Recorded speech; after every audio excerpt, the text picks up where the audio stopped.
नमस्कार दोस्तों, मैं हूं doctor Sudhanshu Pateria, homeopathic physician, neurotherapist और नेचुरोपैथी कंसल्टेंट। दोस्तों, आज मैं आपसे चर्चा करना चाहता हूं एक ऐसी बीमारी की जो कि बहुत ही संक्रमण से फैलने वाली बीमारी होती है, इन्फेक्शियस डिसीज़ होती है और पहले के ज़माने में बहुत ही लाइलाज बीमारियों में मानी जाती थी ये बीमारी। इससे कई सारी मौतें भी हो जाया करती थी और ये बीमारी काफ़ी लंबे समय तक चलती थी और आदमी का शरीर ख़राब कर देती थी। लेकिन दोस्तों, आज के समय में मेडिकल साइंस काफ़ी ज़्यादा प्रोग्रेस कर चुका है, तो ये बीमारी अब जानलेवा तो खैर नहीं रही है। अगर इसका सही समय पे पता चल जाए, सही समय पे इसका इलाज करवा लिया जाए, टाइम से दवाइयाँ ट्रीटमेंट अगर लिया जाए, तो ये बीमारी अब जानलेवा नहीं रह गई है। हाँ, किसी ज़माने में ज़रूर जब लोगों को स्वास्थ्य के प्रति इतनी जागरूकता नहीं थी, लोग उससे बचाव नहीं रख पाते थे, उसका समय से पता नहीं चल पाता था, उसका इलाज नहीं करवा पाते थे, तो एक समय हज़ारों की संख्या में लोग इससे मृत्यु के काल में समा जाया करते थे, मौतें हो जाया करती थी। लेकिन दोस्तों, आज समय बदल गया है। आज ये बीमारी लाइलाज भी नहीं रही है और जानलेवा भी नहीं रही है। बस ज़रूरत है इसकी सही समय पे जानकारी हो जाए, सही समय पे इसके इन्वेस्टिगेशंस वगैरह हो जाएं, सही समय पे बीमारी पकड़ में आ जाए और सही समय पे सही तरीके से सही इलाज इसका अगर हो जाए तो ये बीमारी अब जानलेवा नहीं रही है। दोस्तों, मैं जिस बीमारी के बारे में आपसे जिक्र कर रहा हूँ उसको कहते हैं टीबी की बीमारी। टीबी की बीमारी आप लोगों ने सुन रखा होगा, टीबी नाम सुन रखा होगा कि किसी को टीबी की बीमारी हो गई, किसी को रीढ़ की हड्डी की टीबी हो गई है, किसी को ब्रेन की टीबी हो गई है, किसी को फेफड़ों की टीबी हो गई है, जिसको हम लोग शुद्ध हिंदी में क्षय रोग भी कहते हैं। ये टीबी यानी कि ट्यूबरकुलोसिस की बीमारी जो होती है दोस्तों, ये फेफड़ों में संक्रमण के कारण होती है। एक प्रकार का इन्फेक्शन होता है जो हवा के जरिए फैलता है, ड्रॉपलेट इन्फेक्शन होता है इसका। जो कभी हम ऐसे व्यक्ति के संपर्क में आ जाते हैं जो काफ़ी ज़्यादा खांस रहा है, छींक रहा है, उसके संपर्क में हम आ गए, उसके पास अगर हम खड़े हुए हैं तो जो उसके जो उसका बैक्टीरिया रहता है, उस बैक्टीरिया की चपेट में हम भी आ सकते हैं और इन्फेक्शन के शिकार हो सकते हैं। दोस्तों, मैं आपको इस बीमारी के लक्षण बताना चाहता हूँ। ट्यूबरकुलोसिस यानी टीबी की जो बीमारी होती है उसके लक्षण ये होते हैं कि इसमें पेशेंट को तेज़ बुखार आता है, कई कई दिन तक बुखार आता जाता रहता है, बार बार बुखार बना रहता है, कभी तेज़ बुखार हो जाता है, कभी कम हो जाता है।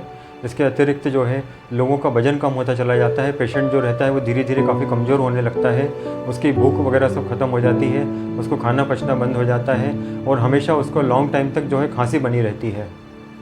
बड़े बड़े लंबे लंबे उसको खांसी के ठसके चलते हैं, ज़ोर ज़ोर से खांसता रहता है वो, कफ निकलता रहता है, कफ बनता रहता है, कफ निकलता रहता है, फिर बनता रहता है, फिर निकलता रहता है, खांस खांस के दिन भर परेशान रहता है पेशेंट। जनरली जो नॉर्मल खांसी होती है वो मुझसे बहुत 2-4 दिन में या हफ्ते भर में ठीक हो जाती है। लेकिन जो ट्यूबरकुलोसिस में जो खांसी होती है जिसको क्रॉनिक कफ बोलते हैं, वो काफ़ी लंबे समय तक रहता है, 2 हफ्ते, 3 हफ्ते, कभी कभी 1-1 महीने तक जो है लोगों को खांसी के सूखे ठसके आते रहते हैं। कभी सूखे ठसके आते हैं, कभी गीला कफ निकलता है। इस तरह की खांसी लगातार बनी रहती है लंबे समय तक। अगर दोस्तों आपके परिवार में, आपके आसपास में, आपके मित्र बंधुओं के बीच में कोई भी व्यक्ति अगर ऐसा दिखता है या आपको स्वयं को ऐसी परेशानी होती है कि आपकी खांसी की तकलीफ़ जो है वो ठीक नहीं हो पा रही है, आप डॉक्टर को दिखा के भी आ गए हैं और आपकी खांसी ठीक नहीं हो रही है दोस्तों, तो आप दोबारा अपने डॉक्टर को दिखाइए और एक बार अपने डॉक्टर से सलाह करके एक बार आप ट्यूबरकुलोसिस के बारे में जिक्र करिए। और अगर आपने डॉक्टर को नहीं दिखाया है, खाली घर में आप देशी इलाज वगैरह कर रहे हैं लेकिन आपकी खांसी ठीक नहीं हो पा रही है, तो एक बार आप अपने डॉक्टर से संपर्क जरूर करें। ट्यूबरकुलोसिस की बीमारी अब इतनी कठिन नहीं रही है, ये जल्दी आसानी से जांच कराने में पकड़ में आ जाती है। इसके लिए दोस्तों चेस्ट का एक्सरे होता है, फेफड़े का एक्सरे किया जाता है। उस एक्सरे में समझ में आ जाता है कि फेफड़े में लंग्स में जो है कफ़ का कलेक्शन कितनी ज़्यादा मात्रा में हो रहा है।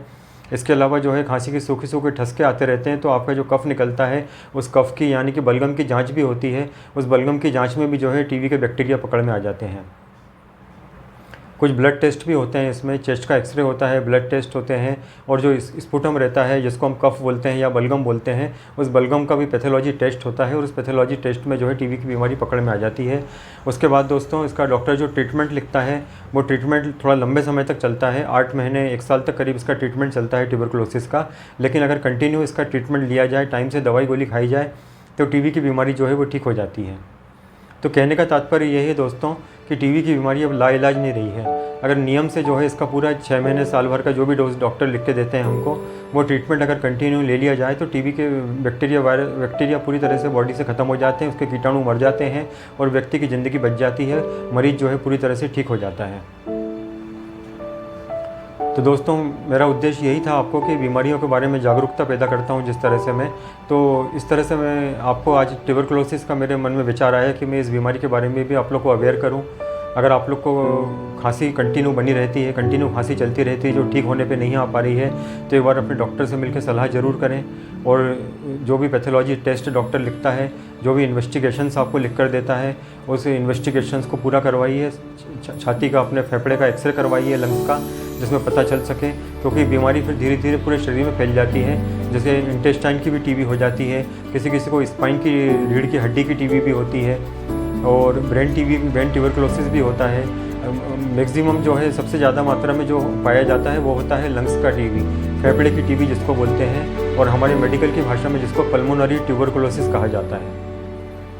तो मेरी जानकारियों को दोस्तों आप लोग ध्यान में रखिए। हाँ, एक बात और कहना चाहूँगा, जो लोग सिगरेट, तंबाकू, बीड़ी वगैरह का ज़्यादा सेवन करते हैं और इस तरह के लोगों को जो है ट्यूबरकुलोसिस होने के ज़्यादा चांसेस रहते हैं, क्योंकि पहले से उनके लंग्स में जो है कफ का कलेक्शन ज़्यादा मात्रा में रहता है, उसमें इन्फेक्शन बहुत आसानी से और बहुत जल्दी हो जाता है और बैक्टीरियाज को पनपने का मौका भी बहुत जल्दी मिल जाता है। तो आप लोग ध्यान रखिए दोस्तों। और जिनको अगर ट्यूबरकुलोसिस की बीमारी है, जो टीबी की बीमारी से लड़ रहे हैं, उनको भी मैं ये सलाह देना चाहूँगा कि अगर आपकी ट्यूबरकुलोसिस की बीमारी पकड़ में आ गई है, आपका इलाज चल रहा है, ऑलरेडी आप डॉक्टर को दिखा चुके हैं, तो आप सिगरेट, बीड़ी अगर पहले से पीते हैं तो इन सब चीज़ों का बहुत ध्यान रखिए। आप बिल्कुल इन चीज़ों को छोड़ दीजिए, इन चीज़ों से दूर रहिए। इवन अगर आपके आसपास में, अगर आपके मोहल्ले पड़ोस में या आपके दोस्त यार में कोई सिगरेट, बीड़ी पी भी रहे हैं, तो आप उनसे दूरी बना के रखें, ताकि आपके लंग्स में जो है धुआं नहीं पहुँच पाए उसका, आपको खांसी, ठसके वगैरह नहीं आए।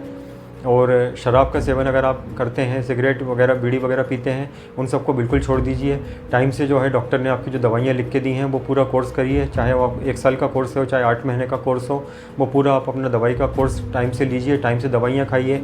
हरी सब्जियाँ हुई, सलाद हुए, फ्रूट्स हुए, फ्रेश वेजिटेबल्स हुई, इस तरह की हरी सब्जियाँ, शाकाहारी चीज़ें जो हुई वो ज़्यादा खाइए।